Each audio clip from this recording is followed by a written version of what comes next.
Chandra classes में आप लोग का स्वागत है। आज हम लोग इस वीडियो में पढ़ेंगे पुष्प की संरचना। ठीक ना। आज हम लोग इस वीडियो में पढ़ेंगे पुष्प की संरचना, स्ट्रक्चर ऑफ फ्लावर। ठीक ना। तो पुष्प की दो प्रकार की संरचना इस वीडियो में हम लोग कंप्लीट करेंगे। एक है आपका वह संरचना और एक होता है आपका आंतरिक संरचना। तो एक एक कर हम दोनों संरचनाओं को पूरी तरह से समझेंगे।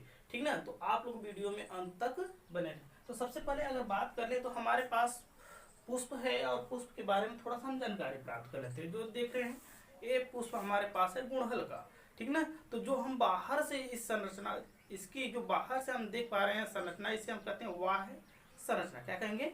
वाह्य संरचना। अगर हम बात कर लें तो ये जो संरचना दिख रही है, डंडी के समान संरचना दिख रही है, इसे हम कहते हैं पुष्प वृंत। क्या कहते हैं? पुष्प वृंत। और इसके बाद ये हरे रंग की जो संरचना दिख रही है तो इसे कहते हैं वाह्य दल पुंज। क्या कहते हैं? वाह्य दल पुंज। अगर बात करें ये रंगीन जो संरचना दिख रही है इसे हम कहते हैं क्या? दल पुंज। क्या कहते हैं? दल पुंज। दल पुंज क्यों कहते हैं? क्योंकि एक इसकी जो पंखुड़ी होती है, दल की एक जो पंखुड़ी दिख रही है, यह जो एक पंखुड़ी होती है इसे हम कहते हैं दल, और इसको सामूहिक रूप को हम कह देते हैं दल पुंज कह देते हैं। और इसे बाहर की तरफ जो संरचना निकली हुई नजर आ रही है, तो यह जो पीले रंग की जो संरचना दिख पा रही है आप लोग को स्पष्ट रूप से, तो यह होता है आपका परागकोश। यह पुष्प का नर भाग होता है जिसे हम कहते हैं परागकोश। और इसके ऊपर की जो संरचना दिख रही है लाल रंग की या रेड कलर की जो संरचना दिख रही है ऊपर के तरफ, तो इसे हम कहते हैं वर्तिका, वर्तिकाग्र। क्या कहते हैं? वर्तिकाग्र। ठीक ना। तो इसी के बारे में हम लोग चर्चा करते हैं इस वीडियो में।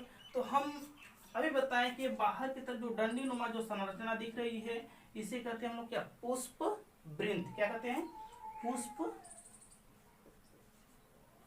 वृंत कहते हैं। ये जो होता है पुष्प को साधे रखने का कार्य करता है तथा पुष्प को आधार प्रदान करने का कार्य करता है। इसके ऊपर ये जो संरचना दिख रही है इसे कहते हैं हम लोग अनुवाह्य दल पुंज। इसका पुष्प में कोई विशेष कार्य नहीं होता, इसीलिए ये जो भाग होता है पुष्प का अल्प विकसित होता है, जिसका नाम है अनुवाह्य दल पुंज।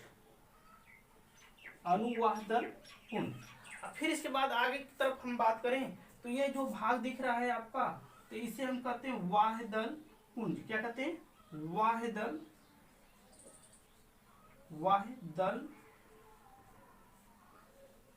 पुंज।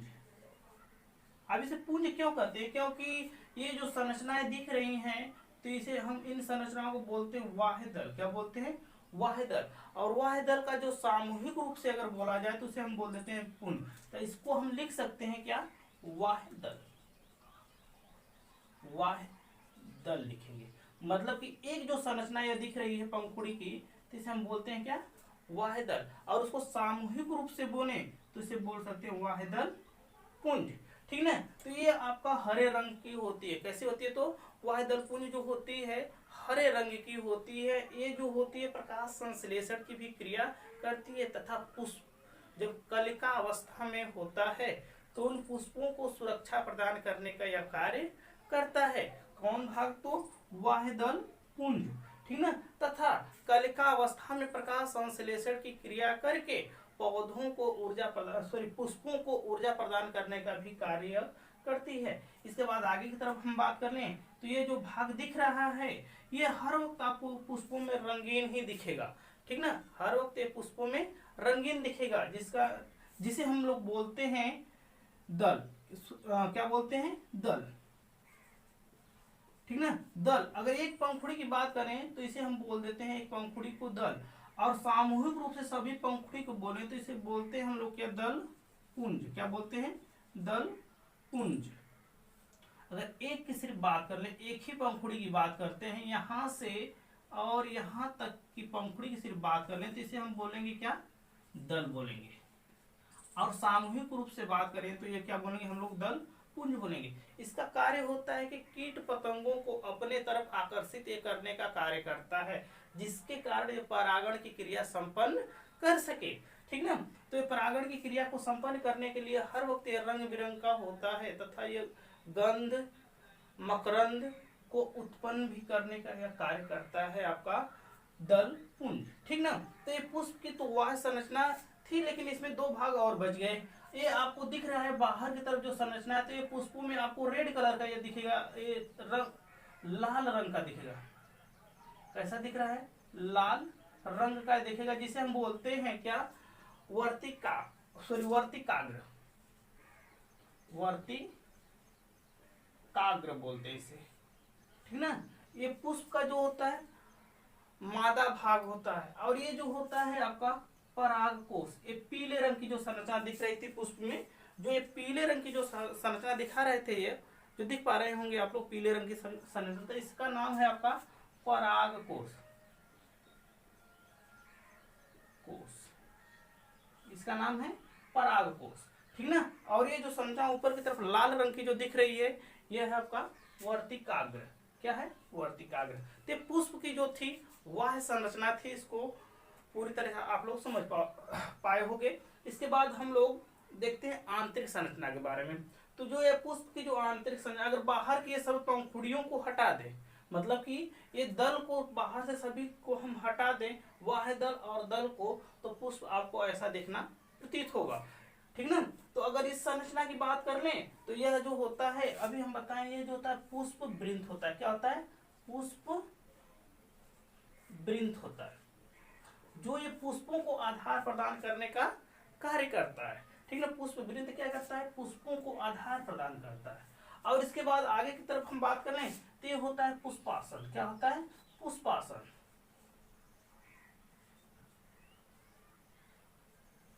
क्या होता है? ये पुष्पासन होता है। ये जो पुष्पासन होता है, पुष्प पूरी तरह से इसके ऊपर क्या होता है? टिका हुआ है। मतलब पुष्प की जो संपूर्ण संरचनाएं हैं, इस पुष्पासन पे क्या होती हैं? टिकी हुई होती है। कह सकते हो कि पुष्प के संपूर्ण भाग को आधार प्रदान करने का कार्य करता है। कौन सा भाग? तो पुष्पासन करता है। इसके बाद आगे की तरफ अगर हम बात करें, तो आगे की तरफ अगर बात करते हैं, तो एक घड़े नुमा चौड़ी जो संरचना दिख रही है, तो इसे हम कहते हैं क्या? अंडाशय। क्या कहते हैं? अंडाशय। इसे बोलते हैं अंडाशय। और यही भाग जो होता है अंडाशय, जो फल का क्या करता है? निर्माण करता है, ठीक ना। पुष्पों में फल का निर्माण कौन भाग करता है? तो अंडाशय करता है। इसके बाद अगर हम बात करें, तो ये पतली सी जो संरचना दिख रही है, इसका नाम है आपका वर्तिका। इसका नाम है वर्तिका। ये जो वर्तिका जो होती है, यह पराग नलिका को, वर्तिका जो होती है पराग नलिका को पथ प्रदान करने का कार्य करती है। और इसके बाद ये होता है आपका वर्तिकाग्र। ये वर्तिकाग्र जो होता है, ठीक ना, यह पराग कण को अपने अंदर चिपकाए रखने का यह कार्य करता है। वर्तिकाग्र जो होता है पराग कण को अपने अंदर चिपकाए रखने का कार्य करता है, जिससे पराग कण जो होता है यहाँ से अंकुरित होकर और पराग नालिका का क्या करे? निर्माण कर सके, ठीक ना। इसके बाद आगे की तरफ हम बात करते हैं, तो ये जो संरचनाएं आप लोग देख पा रहे होंगे, वर्तिकाग्र और अंडाशय, ये जो होते हैं जो संरचनाएं, ठीक ना, ये जो संरचनाएं होती हैं, ये जो होते हैं पुष्प का मादा भाग होता है। ये क्या होता है? पुष्प का मादा भाग होता है। पुष्प का मादा भाग ये होता है। तीनों जो संरचनाएं होती हैं पुष्प के मादा भाग होते हैं, जिसे हम कहते हैं क्या? स्त्री केसर। क्या कहते हैं? स्त्री केसर। क्या कहते हैं? स्त्री केसर। इसके बाद हम बात कर लेते हैं पुष्प का ये जो भाग दिख रहा है, इसे हम कहते हैं क्या? परागकोश कहते हैं। क्या कहते हैं? परागकोश। इसे हम बोलते हैं परागकोश। और ये जो होता है डंडी नुमा जो संरचना दिख रही है, इसे कहते हैं पुतंतु। क्या कहते हैं? पुतंतु। ये जो पुतंतु और परागकोश जो होते हैं, यह दोनों जो भाग होते हैं, ये जो दोनों भाग होते हैं, इसे पुष्प का नर भाग कहते हैं। क्या कहते हैं हम लोग इसको? तो पुष्प का नर भाग,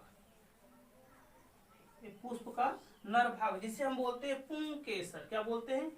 पुंकेसर बोलते हैं, इसे हम बोलते हैं पुंकेसर। पुंकेसर में जो होते हैं परागकोश और पुतंतु दोनों भाग उपस्थित होते हैं, और स्त्री केसर में जो होता है वर्तिकाग्र, वर्तिका और अंडाशय उपस्थित होता है। ठीक ना।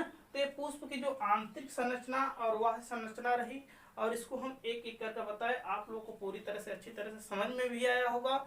इस वीडियो को 1 से 2 बार आप लोग देखेंगे तो पूरी तरह से यह स्ट्रक्चर आपका आंतरिक और वाय भाग का स्ट्रक्चर पूरी तरह से समझ में आ जाएगा। तो ये वीडियो आप लोग के लिए बहुत हेल्पफुल होगा।